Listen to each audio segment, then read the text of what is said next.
It's 9:30, so I think we'll make a start. Welcome everybody to this September meeting of Cabinet.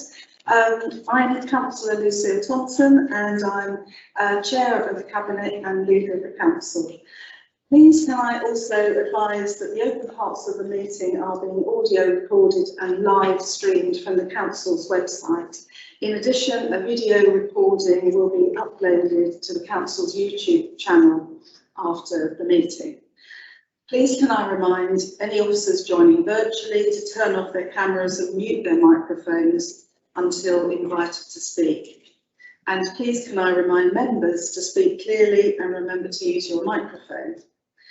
Finally, please can I ask that everyone in the room ensures that their mobile phones or other electronic devices are switched to silent or turned off entirely so we're not interrupted. Okay, so the first item on the agenda is apologies, but we're all here, so that's great to see. Item number 2 is membership of cabinet bodies, and I do have one to inform cabinet of. Councillor Jane Rutter has unfortunately decided to step down from the Kings Barton Forum due to her health. Therefore, she will no longer be on the forum and also obviously won't be chairing it. I am proposing that Councillor Anne Weir, who is currently a member of the forum, takes the chair of that forum going forward. And obviously we will be replacing Anne is currently, Councillor Weir is currently the vice chair of that forum. The vice chair will be appointed at the next meeting of the forum, and obviously we will be appointing a replacement for Councillor Rutter to be a member of that forum in due course. Cabinet, are we agreed with that? Agreed. Agreed. Thank you very much. Disclosures of interest. Yes, Leader. I declare I have a personal but non-prejudicial interest as a Hampshire County Councillor. Thank you very much. Item number 4 is to note requesting council to make representation, and I've got Councillor Horrell on my list to speak at various items, and as is usual, I'll call you as and when we take those items. Thank you. Thank you. Item number 5, minutes of the previous meeting held on the 21st of July. Cabinet, are we agreed that that is a true record of the meeting that took place? Agreed. Agreed. Agreed. Thank you very much. Item number 6, public participation. I have one member of the public who has come along to address us, and that's Mr. Ian Tate. Thank you, Madam Chair, for allowing me to speak. As the minutes of the meeting of the 21st of July made reference to, I spoke in that Cabinet regarding the 54 homes in North Whiteley. As I explained then, I was a member of the planning committee that determined the outline application for 3,500 houses, and I strongly challenged the decision to agree to 10% of the affordable housing being delivered off-site and a commuted sum of £17.5 million to deliver 350 homes. I was the only member of the committee to vote against the recommendation to approve specifically for that reason, although regrettably it's not clear in the minutes of that planning meeting points I made. As I've just mentioned, 10% of the overall development would be 350 homes, yet I must ask why the council is now considering buying 54 homes from Drew Smith on that development, effectively using the commuted sum. Therefore, why has the council changed its mind that delivering more affordable housing in Whiteley on the North Whiteley development is now appropriate when it was argued strongly when we determined that application that it wasn't required at the time. And in my mind, I feel that the district has effectively been deprived of 296 homes that could have been delivered with the £17.5 million.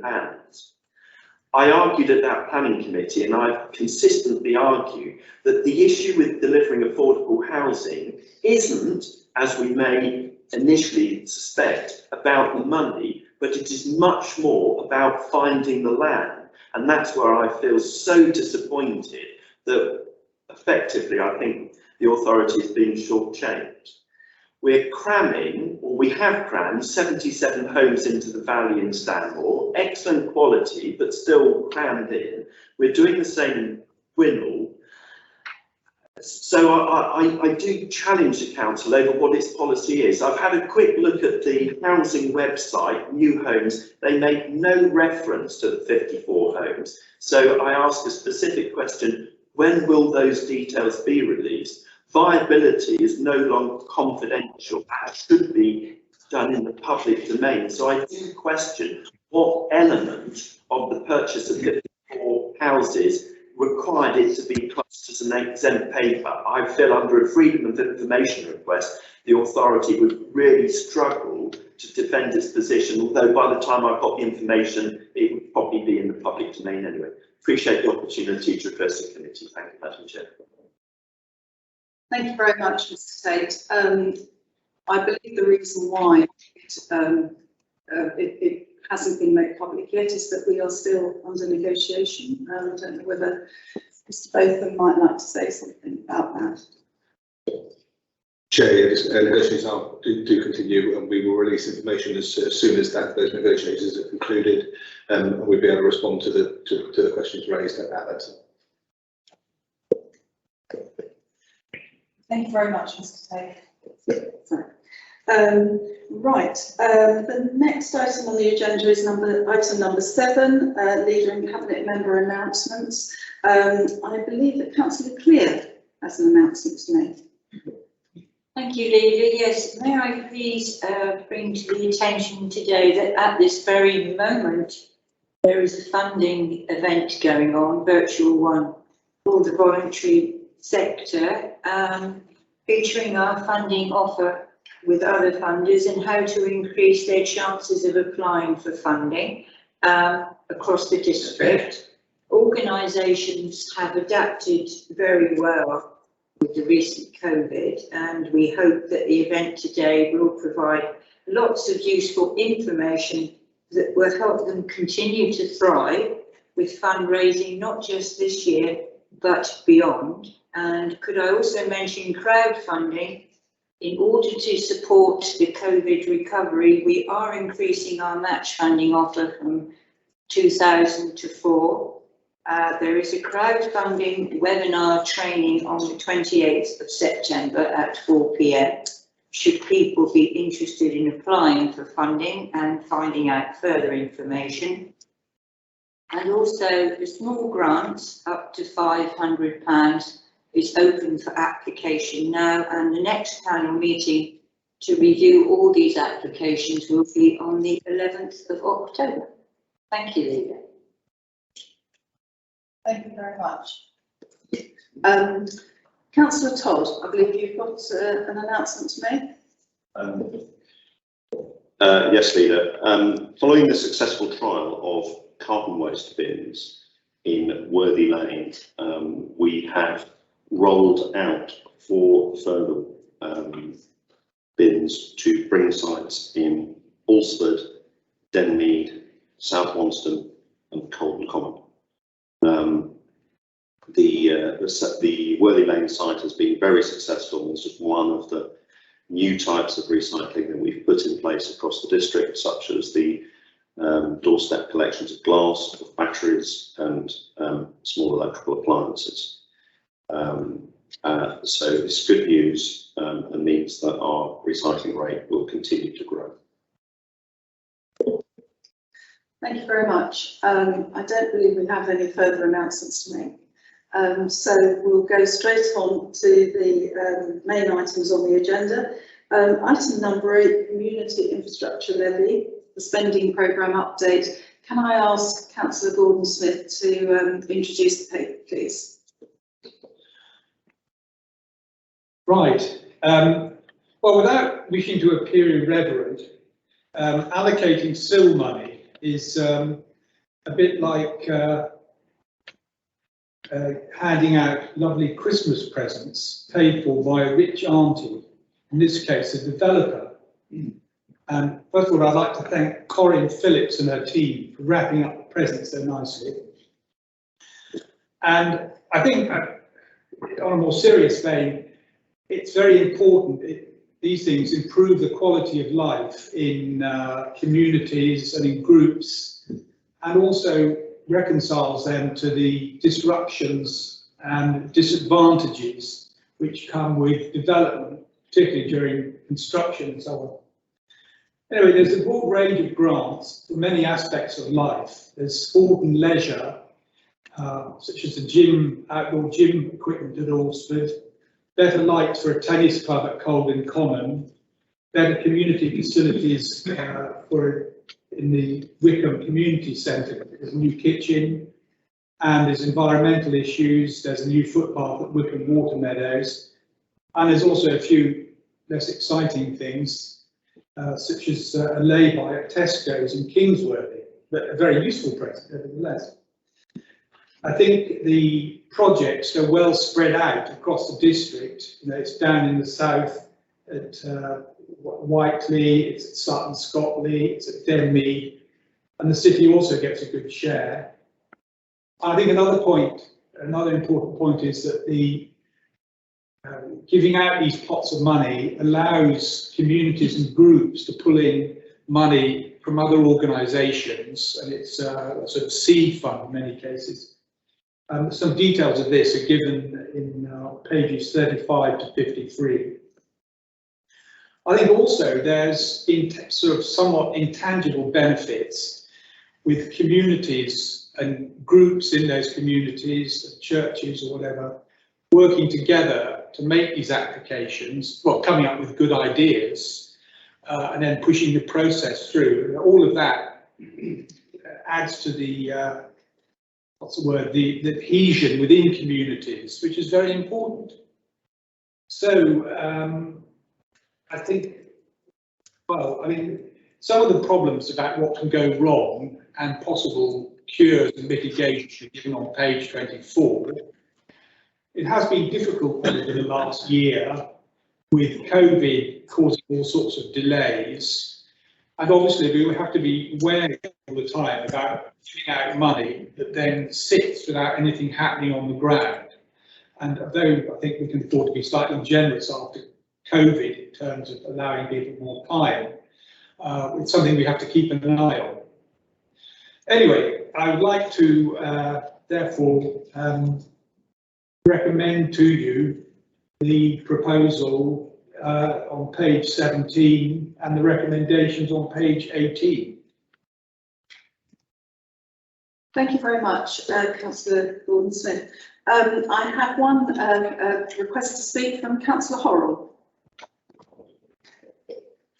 Good morning, Chair, and thank you for allowing me to speak to Cabinet this morning about this important piece of work. I'm really pleased to see the wide variety of projects across the district that have been awarded SIL monies to support them actually being completed. Clearly the Winnall Flats have been awarded a significant amount, over 700,000. That's 3 times the amount of the allocation for the district, and I think that would be worthy of a further note to people so that it is well understood. I would also appreciate an explanation as to why the total for the districts is limited to 250,000 when there's still money left in the pot. If there are schemes that fitted the criteria, how was priority given to some, on what basis, and could the funding not have been extended to accommodate more? In real terms, with the increase in project costs since this scheme was implemented by the Conservative group back in 2018. The 250,000 is probably going to achieve far less than 3 years ago, given what we know is happening to costs. And I urge the officer team and those controlling it to consider reviewing that amount given the changing circumstances. In 11.9, it says that bids exceeded the budget. Are all of the bids included in this paper? Were the projects that were declined due to funding limitations invited to reapply for the next round, or were there reasons found to decline them as they're not being applicable?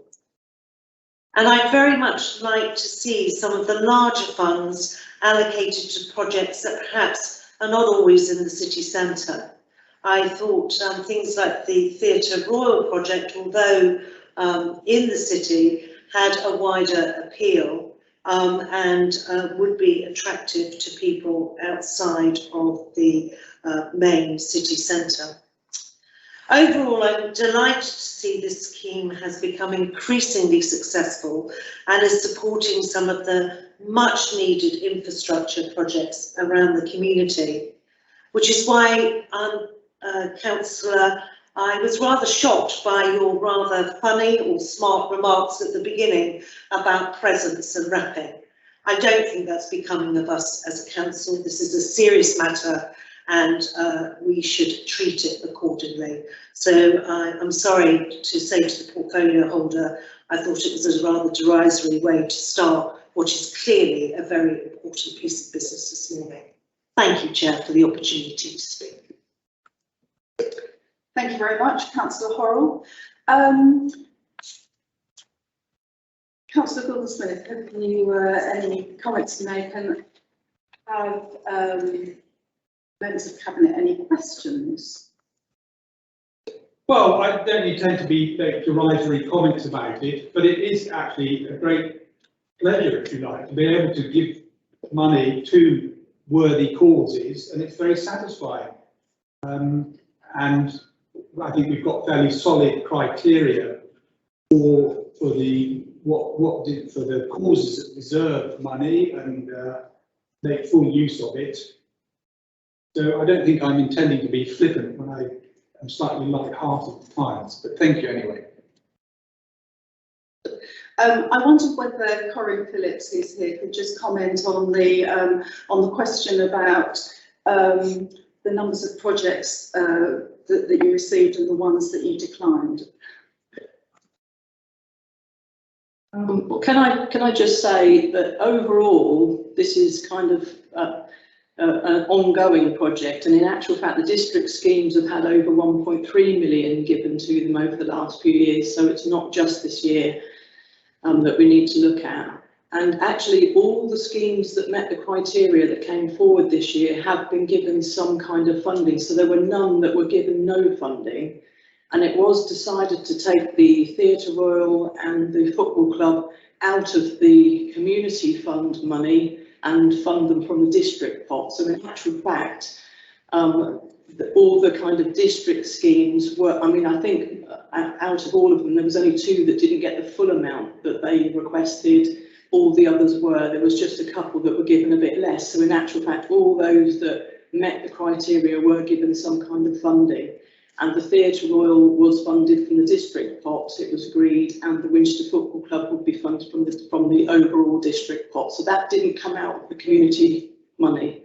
So in actual fact, we've done far more this year than we have done in previous years with that allocation, because it was felt that those 2 large schemes really did need to be supported, but it would be unfair to take that large pot of the community scheme. So if that answers that question.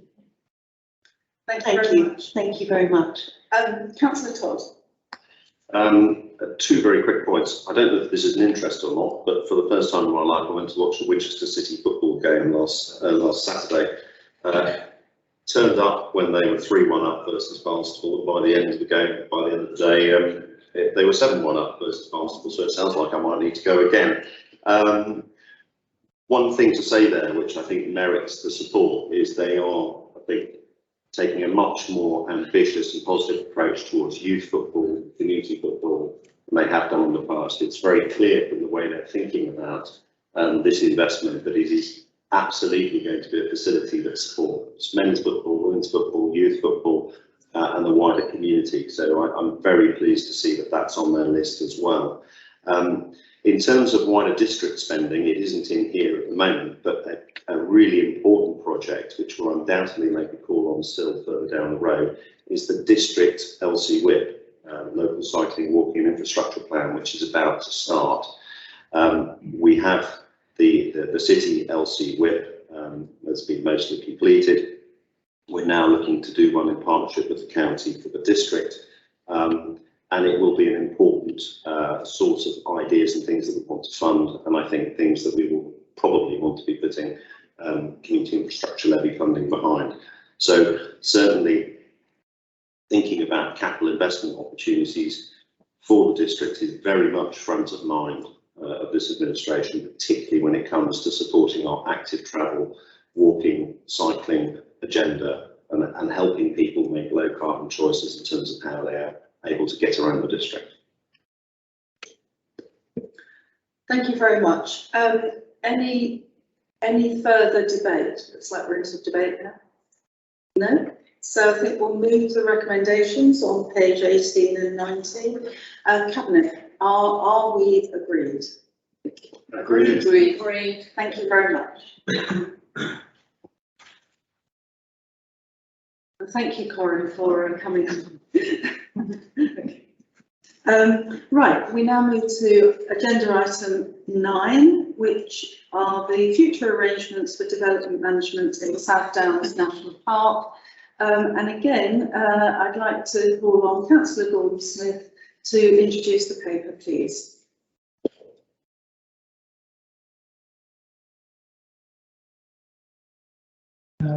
Right.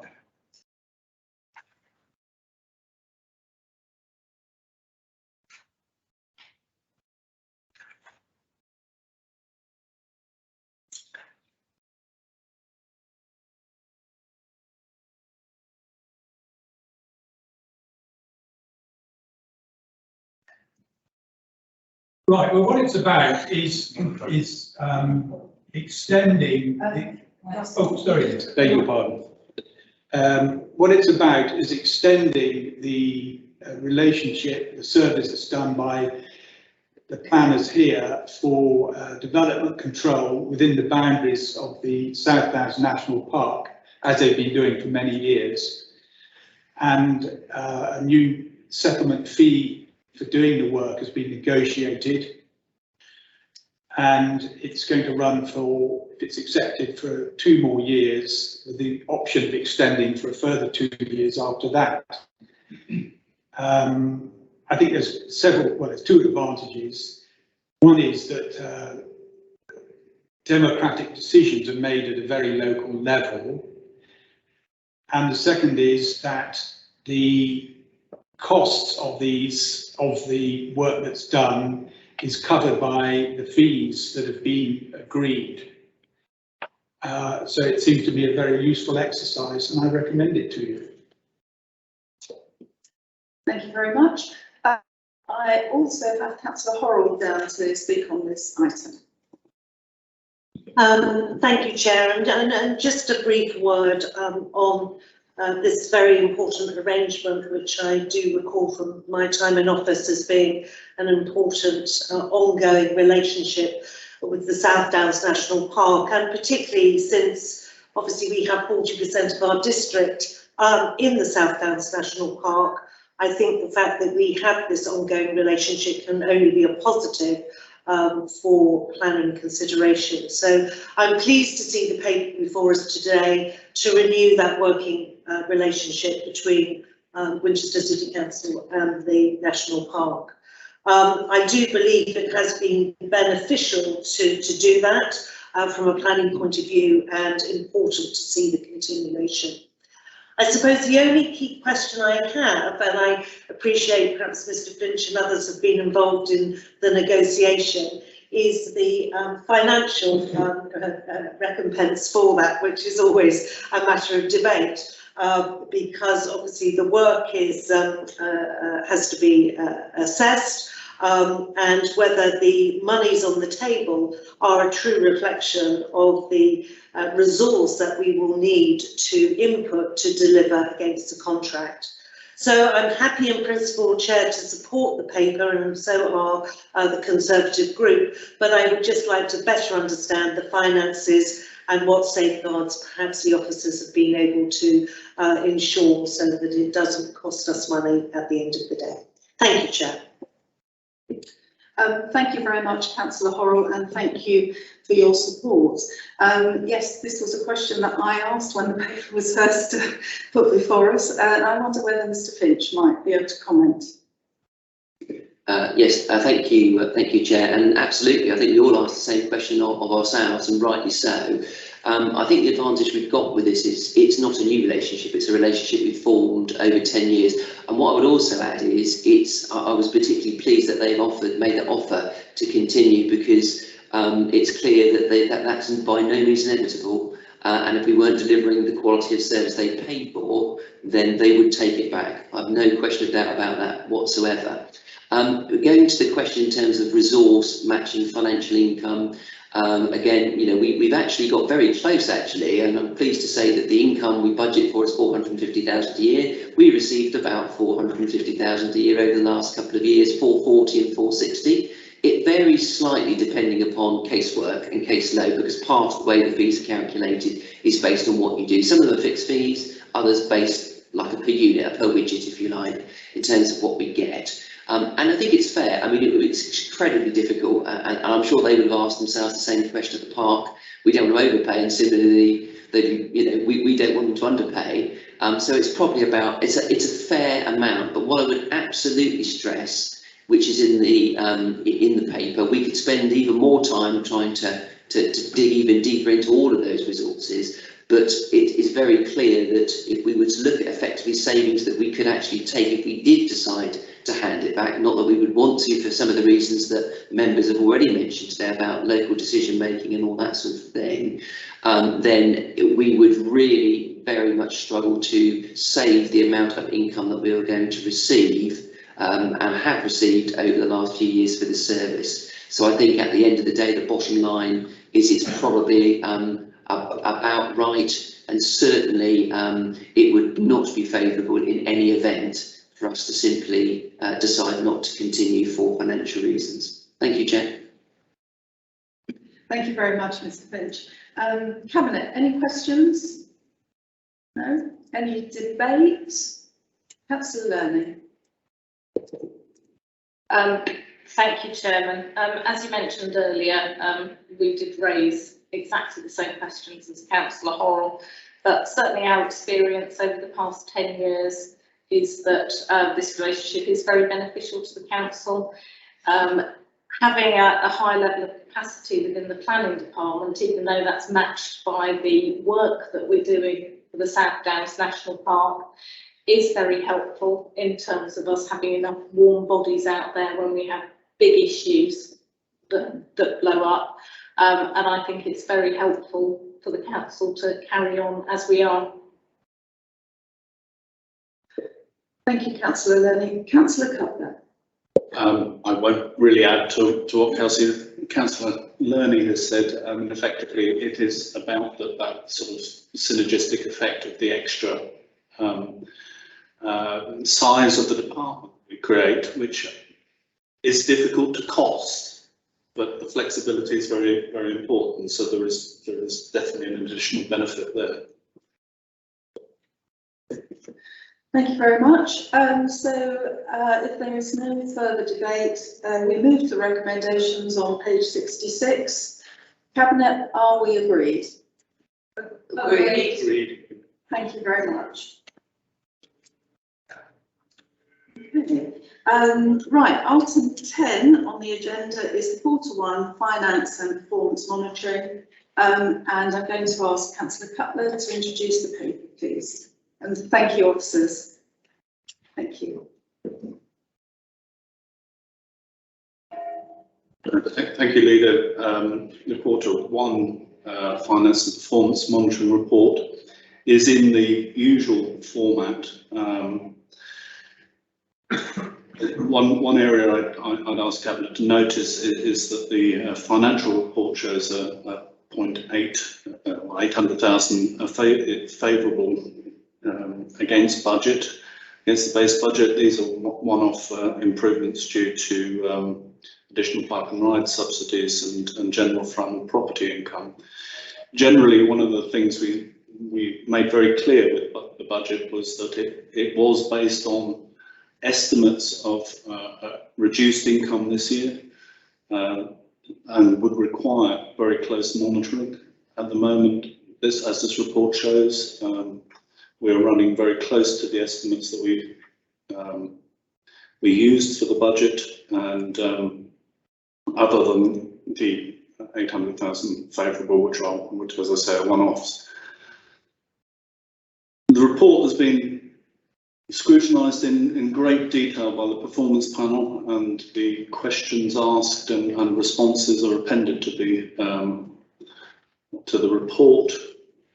I'm still nervous about the fact that some of the scrutiny takes place in private, and there isn't detailed scrutiny in the public scrutiny meeting, but we do have a lengthy list of questions that have been answered in this paper. So I'd ask Cabinet to note the report. Thank you very much, Councillor Cutler. Again, I have Councillor Horrell who wishes to speak on this item, please. Thank you, Chair, for allowing me to address Cabinet again this morning. The performance panel was established by the Scrutiny Committee, for which the administration has the majority, so the terms of reference, Councillor Cutler, are there to be debated. But I would say that the panel has been able to review the Q1 data exceptionally well, in great detail, and ask questions in advance of the panel meeting, and able to review with officers the data before them. That's not only financial, but all key indicators. And indeed, we've been able to follow up with additional feedback from officers, which is available to you. So I would suggest that the level of documentation available to all councillors is actually quite extensive. We still await some further input from officers, and there are some significant questions unanswered that the panel will follow up on. But indeed, the officers who support us are very diligent in ensuring that that is done. In particular, certain areas of our work are falling behind schedule, either because of shifting priorities or the issue of available resources. For example, some projects indicated on the list, such as the depot, the local plan process, the new homes development plan, and aspects of CWR are not at the place that you as an administration had originally indicated. And there are some areas of policy that we asked about, for example, the change use from retail to residential use in the high street, which I hope will become clearer when the local plan comes forward. So the panel, I think, has paid particular attention to the detail, and all of that information is available at the Scrutiny Committee in full, in public, for everyone to question. There is no skimping of that. Everyone can ask any questions of that panel, of the committee, that they wish. The panel asks that the Cabinet pay particular attention to the outstanding matters, because we're already approaching the end of Q2, and to ensure then that the public can be reassured that the Council is able to deliver on the commitments made to the district. Thank you, Chair. Thank you very much, Councillor Horrell. I'd just like to pick up on your point about project falling behind schedule, and I think you would agree that going out to market the depot site in an economic climate that is so uncertain would just be a reckless decision by the council. So yes, we would have liked to have got that away before now, but there are obvious reasons why we aren't able to do that. So I just wanted to make that point. Any questions from members of Cabinet? No. Any debate? Councillor Cutler. Yes, I'd just like to comment on, follow up really your comments. As a council, we've maintained all the services during the COVID pandemic.